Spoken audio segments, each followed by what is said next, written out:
त्रिवेंद्र सिंह रावत को वोट दे रहे हैं, आपको मुख्यमंत्री को वोट देना है। आपने भरोसा किया, मुख्यमंत्री ने कहा मैं कह रहा हूं सड़क चौड़ी होगी, आपने भरोसा किया, झोली भर भर के वोट उनको दिया, और आज के दिन पर आप बात करने को तैयार नहीं हो। तो जोरदार तालियां बड़े भाई चरण सिंह नेगी जी के लिए, इन्होंने क्षेत्र हित के लिए अपना योगदान प्रदान किया है। इस क्रम में दिनेश सिंह नेगी, पूर्व प्रधान ग्राम पंचायत बंगाली, जोरदार तालियां इनके लिए भी। इस क्रम में प्रधान उतोली महावीर सिंह बिष्ट जी, इस क्रम में आगे बैठे हुए SK टू ट्रेवल्स और ग्राम पंचायत प्रतिनिधि सूरी कठेत। इस क्रम में सुरेंद्र सिंह जी है बड़े भाई जी वादुक से, आज ही स्ट्राइक पर बैठे हैं, आपका भी जोरदार तालियों से स्वागत। इस कार्यक्रम को आगे बढ़ाते हुए हमारे बीच में मौजूद है बड़े भाई प्रधान चाटा मोटा हरेंद्र खत्री जी, हमारे बीच मौजूद है वर्तमान कनिष्ठ प्रमुख बड़े भाई भरत सिंह नेगी जी, आपका भी माल्यार्पण और जोरदार तालियों के साथ स्वागत और अभिनंदन। तो हम आपके जज्बे को सलाम करते हैं, अपने क्षेत्र की पीड़ा को देखते हुए। में उपस्थित माताओं, बहनों, बुजुर्गों, नौजवान दोस्तों, हमारे जो अनशनकारी साथी हैं चरण सिंह नेगी जी, व्यापार संघ के अध्यक्ष हैं महावीर सिंह बिष्ट जी, दिनेश सिंह नेगी जी, सुरेंद्र सिंह कठैत जी, हरेंद्र सिंह खत्री जी, भरत सिंह नेगी जी, सुरेंद्र सिंह रावत जी, घाट के व्यापार मंडल के साथियों, टैक्सी यूनियन के साथियों, यहाँ की आम जनता, मैं आप सबको सबसे पहले इस बात के लिए आपका अभिनंदन करना चाहता हूं, आपको इनकलाबी सलाम करना चाहता हूं कि इतनी मजबूती के साथ इस विपरीत मौसम में आप डटे हुए हैं। इस बात के लिए आपका अभिनंदन है, आपका स्वागत है, आपको क्रांतिकारी सलाम।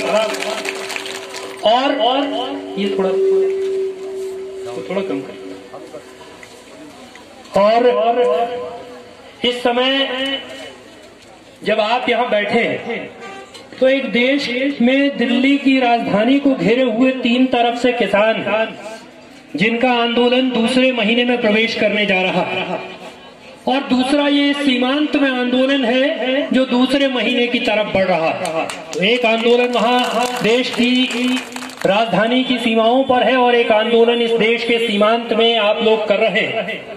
और जब मैं इस बात को कह रहा हूँ, जब हम इस बात को सोचते हैं, तो आप सोचिए कि इस देश में किसान इस बात के लिए लड़ रहा है कि उसकी खेती किसानी को उजाड़ने के कानून केंद्र की सरकार लेकर के आई है। उसको खेतों से बेदखल करने के लिए, उसको अपने खेतों में मजदूर बनाने का कानून केंद्र की सरकार लेकर के आई है। तो दिल्ली का घेरा डाल करके, दिल्ली का में डेरा डाल करके किसान बैठे हैं और दूसरी तरफ आप बैठे हैं। और जब मैं ये कह रहा हूँ तो तब इतने बड़े देश की संसद से पारित कानून के लिए भी आपको घेरा डालना है, डेरा डालना है, और एक छोटी सी सड़क को चौड़ा करने की मांग को लेकर के भी आपको घेरा डालना है, डेरा डालना।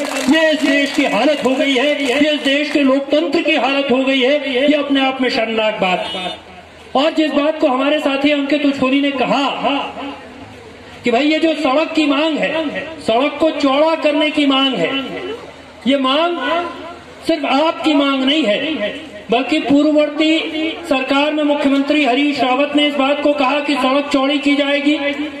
और जिस दिन त्रिवेंद्र रावत जी ने, जब यहाँ उपचुनाव हो रहा था, विधानसभा का उपचुनाव हो रहा था, इसी घाट में आकर के त्रिवेंद्र रावत ने कहा, मैं उस दिन यही घाट में घूम रहा था, हमारे वामपंथ के साथी CPIM के कुंवर राम जी भी वो चुनाव लड़ रहे थे, उनके चुनाव प्रचार में मैं यहाँ आया था, और मुख्यमंत्री ने यहाँ खड़े होकर के कहा कि आप ये जो भाजपा की उम्मीदवार है मुन्नी देवी शाह, इनको नहीं वोट दे रहे हैं, त्रिवेंद्र सिंह रावत को वोट दे रहे हैं, आपको मुख्यमंत्री को वोट देना है। आपने भरोसा किया, मुख्यमंत्री ने कहा मैं कह रहा हूँ सड़क चौड़ी होगी, आपने भरोसा किया, झोली भर भर के वोट उनको दिया, और आज के दिन पर आप बात करने को तैयार नहीं हो, आप बात सुनने को तैयार नहीं हो। लोगों की इतनी बड़ी तादाद में लोग सड़क पर उतर करके दूसरा महीना पूरा होने को है, दूसरे महीने में आंदोलन कर रहे हैं, और आपके कान तक बात नहीं पहुंच रही है।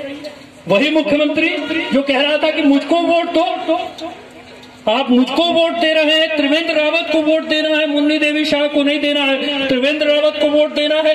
अपनी जबान से आप कहते हैं, अपनी जबान से घोषणा करते हैं, हम ये समझ नहीं पाते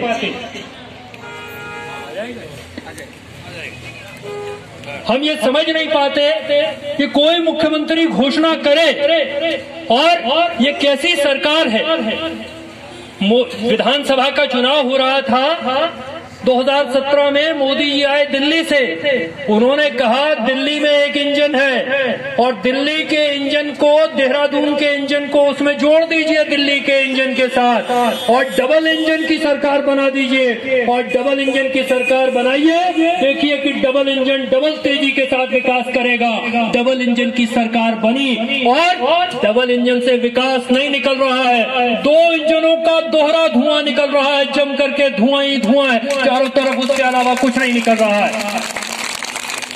पिछले दिनों एक टीवी पर सर्वे आया तो टीवी वाले सर्वे ने कहा कि हमारे राज्य का जो मुख्यमंत्री है, जो आपके घाट में ये घोषणा करके गया कि मुझको वोट दो, तो टीवी पर सर्वे आया कि वो जो मुख्यमंत्री है, जो आपके यहाँ घाट में कह करके गया कि मैं मुख्यमंत्री कह रहा हूँ, सड़क चौड़ी होगी, टीवी पर सर्वे आया और टीवी के सर्वे ने बताया कि वो देश के सबसे फिसड्डी मुख्यमंत्री हैं, आखिरी नंबर का मुख्यमंत्री है, सबसे निकम्मा, सबसे नकारा मुख्यमंत्री है, ये टीवी के सर्वे ने बताया।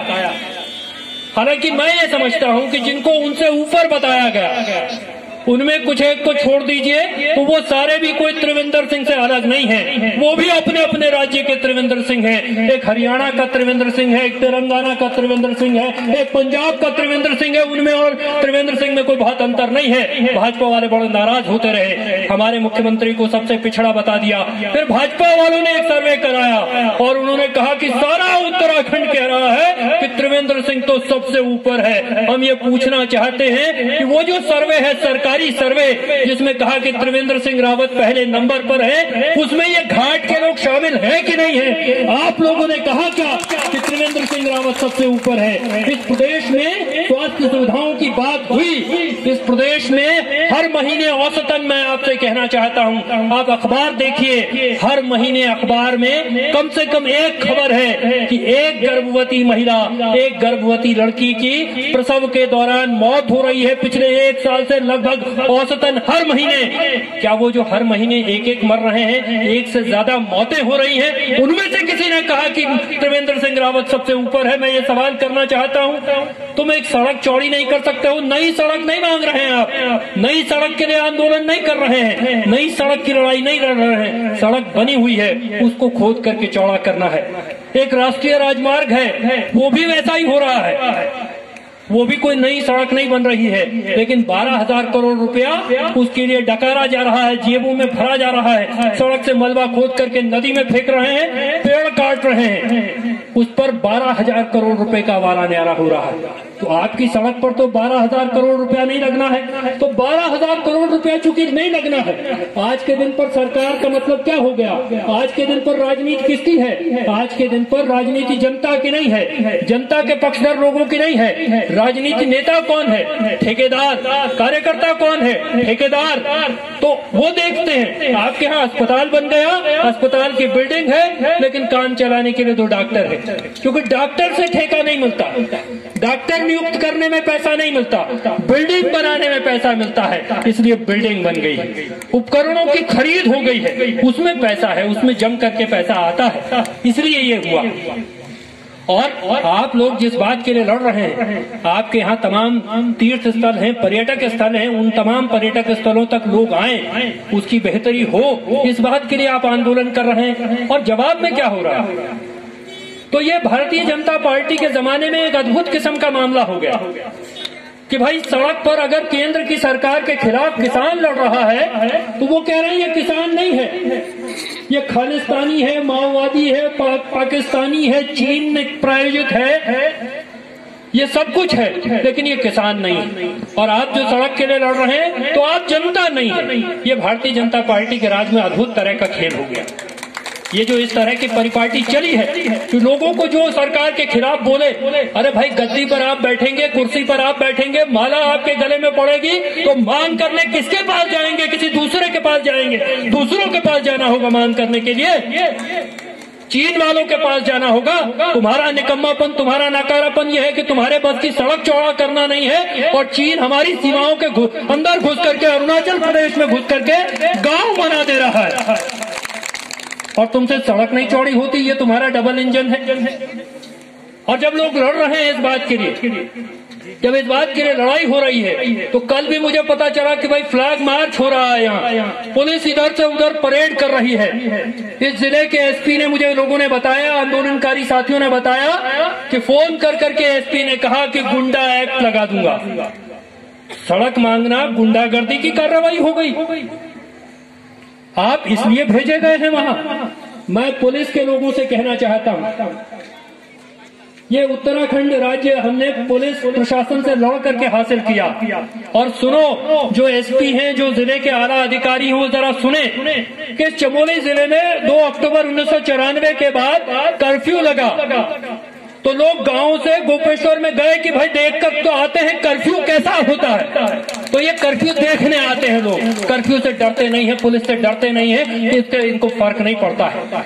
लेकिन मैं ये कहना चाहता हूँ, मैं जिले के पुलिस अधीक्षक से भी कहना चाहता हूँ, और सिर्फ जिले के पुलिस अधीक्षक से नहीं, इस समय इस देश में परिपाटी चली है ऐसी। इसलिए प्रशासन के अफसरों को, पुलिस के अफसरों को, पुलिस के लोगों को ये समझने की जरूरत है कि एसपी साहब, आप अगर सड़क बना सकते हो, आपके बूते का हो, आपकी अथॉरिटी हो सड़क बनाने की, आपके जुरिस्डिक्शन में आता हो, आपके दायरे में आता हो सड़क बनाना, तो निश्चित आप आंदोलनकारियों से बात करें, इनके साथ सुलह समझौते की बात करें। लेकिन अगर ये आपके दायरे में नहीं आता है सड़क बनाना, तो तब आप बात न करें, तब आप उनसे कहें। और कोई लॉ एंड ऑर्डर का प्रॉब्लम नहीं क्रिएट हो रहा, कोई कानून व्यवस्था की समस्या नहीं पैदा हो रही है। मैं आपसे कहना चाहता हूं, जरूर इसके बीच में इस बात को कहते हुए मैं इस बात को जारी रखूंगा आगे, लेकिन इस बात को कहते हुए मैं आपसे कहना चाहता हूं कि किसी तरह के उकसावे में मत आइए,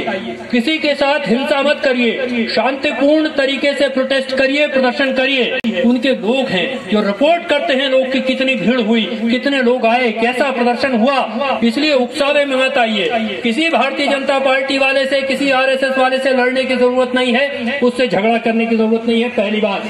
दूसरी बात, आंदोलन में भी जब आप नारा लगाते हैं तो नारे में भी हिंसक नारा मत लगाइए, ये मेरा निवेदन है, मैं आपसे विनती करने आया हूं। उसमें भी फलाने को जूते मारो, दलालों आदि आदि जो भी नारा है, ऐसा नारा मत लगाइए।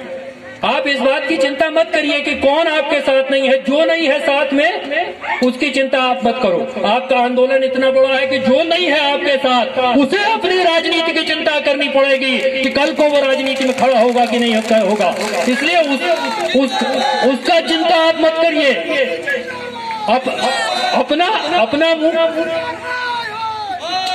अपना मुंह खराब मत करिए, उसको गाली देने की जरूरत नहीं है। उसको चूड़ी और जाने क्या क्या, चूड़ी तो कोई बुरी बात नहीं है, हमारी माताएं बहनें पहनती हैं, उसको काहे देते हैं, उसको काहे सौंपते हैं। तो जो नहीं आ रहा है उसकी चिंता मत करिए, आपको उसकी चिंता करने की जरूरत नहीं है। वो चिंता करेगा कि उसके पैरों के नीचे राजनीतिक जमीन रहेगी या नहीं रहेगी।